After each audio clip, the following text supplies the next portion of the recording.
let's do it. Let's hit the lines. Okay, first person I want to talk to here is Liam. Pronouns are he, him, from Louisiana. Looks like you want to talk about something we talked about on a previous call. I'm not sure what that was, so can you catch us up? Yes, hello, lovely people. Thanks for taking the call. Lovely people and I called pup. a couple of weeks ago. I called a couple of weeks ago concerning a problem of separation of church and state here in New Orleans with the Catholic Red Mass. Puck, I've heard you say before that you were raised in the Catholic tradition, but I don't know if you were in it long enough to have ever attended a Red Mass.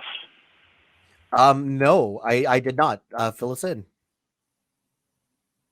Well, just briefly, you can have a mass to celebrate anything or in gratitude to anything, and it's a specific mass held in honor of public servants, particularly government officials, which is already a little sketchy. But the issue in New Orleans is that the incoming mayor made that mass an official part of her inauguration. Ooh. A flagrant violation. A flagrant violation of separation of church and state, something which I thought that we had kind of solved in this country.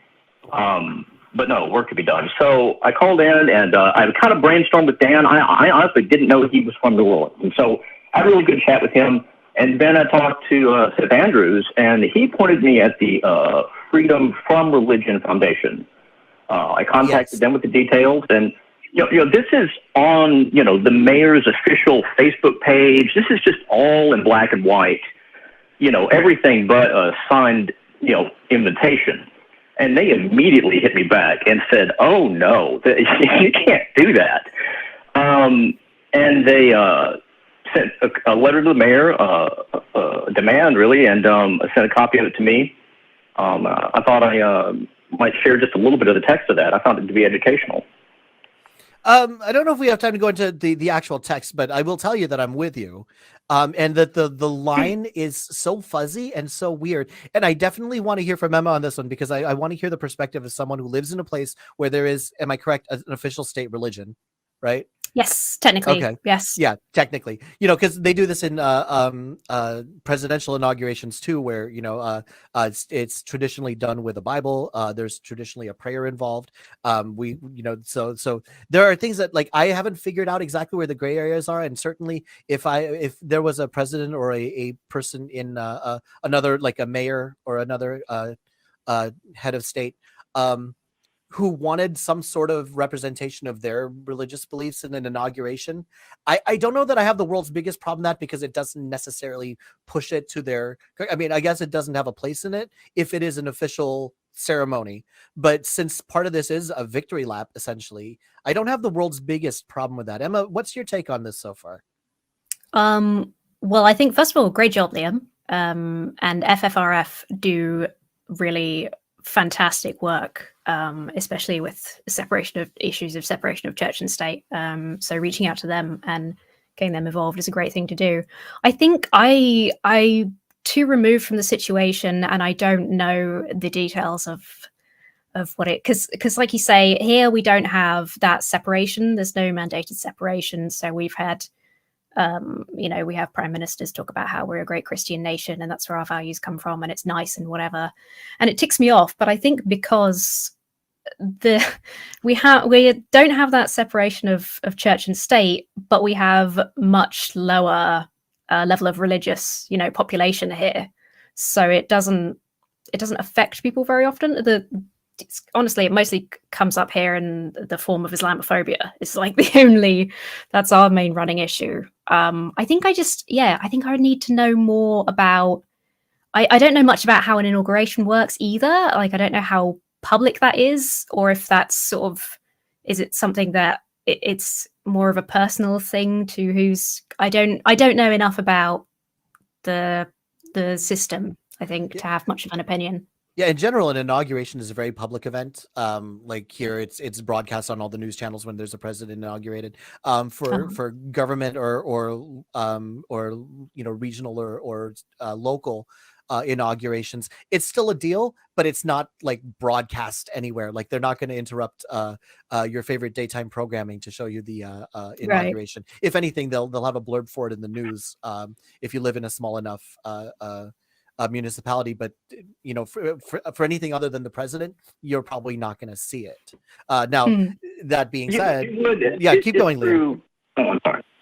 Go ahead. It is true that I would have had to have gone out of my way to even attend this virtually, but my issue with it is that I'm compelled to pay exorbitant property taxes in the city, and they're using city resources to compel me to promote a specific religious event. And not to go into, you don't want to, I'm not going to read the letter to you, but just the part of the point was that they're showing preferential treatment towards a specific class of people and leaving non-Christians as second-class citizens. Okay, I can see where it can come across that way. I definitely can. But at the same time, it's like, if somebody, as part of their own private victory lap, decided to have a prayer or do something with religious meaning behind it.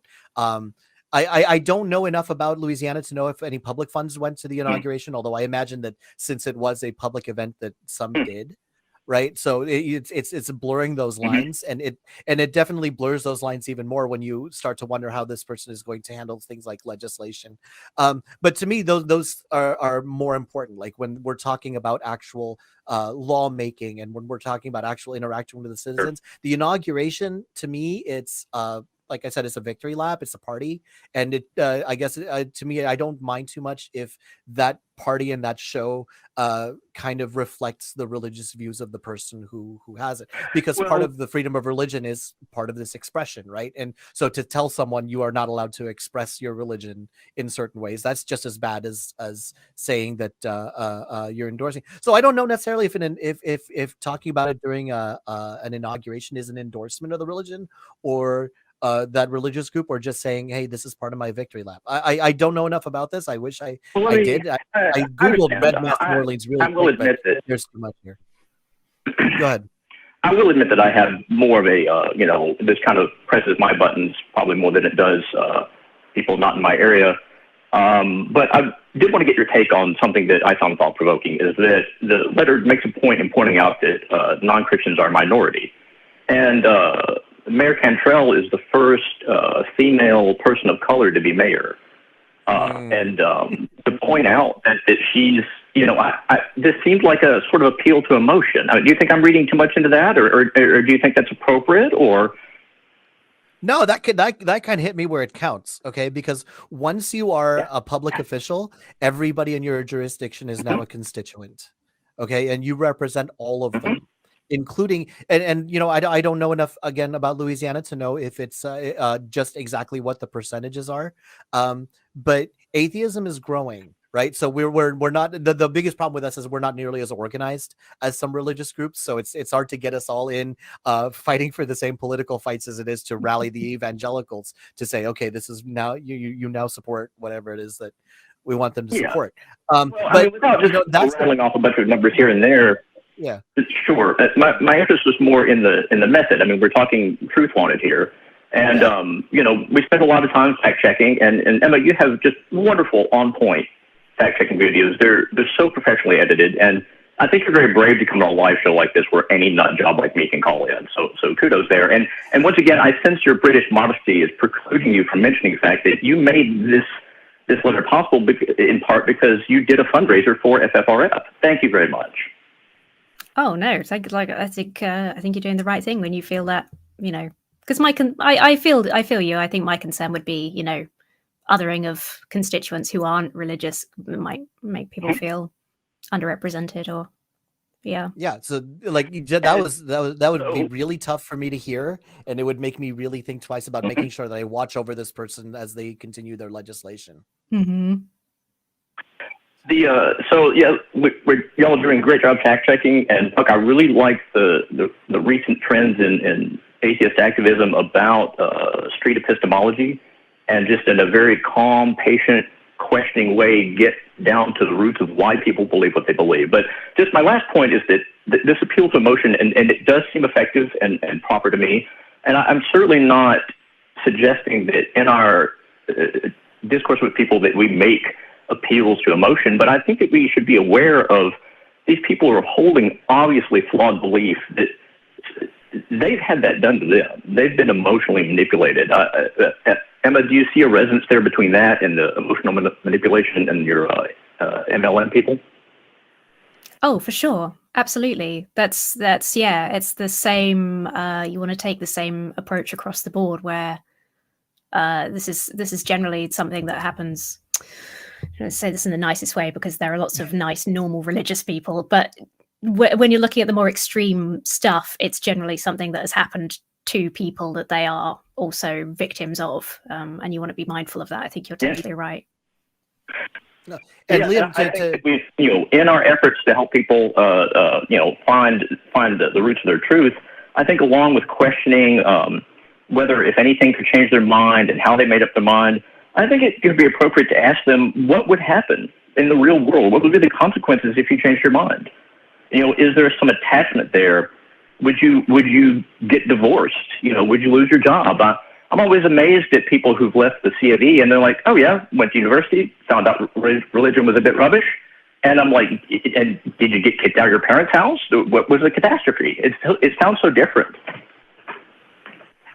Well, Liam, I'm just going to leave you with the I'm just going to leave you with the thought here that I super appreciate that you're getting involved in government at a local and regional level.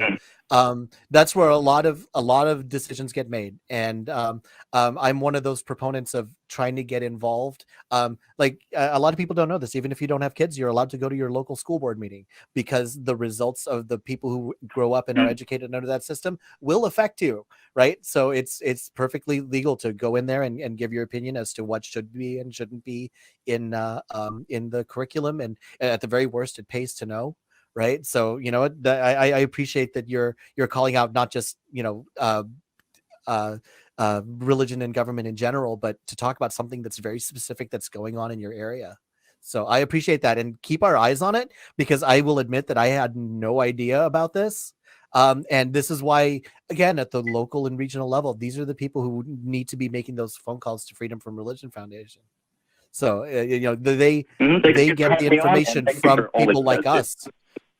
Yeah, they get the information from people like us who are working at the regional level. They don't have time to find it, so we have to call attention to what's going on in our areas. So, thank you very much for being one of those people who called attention to something going on in your area.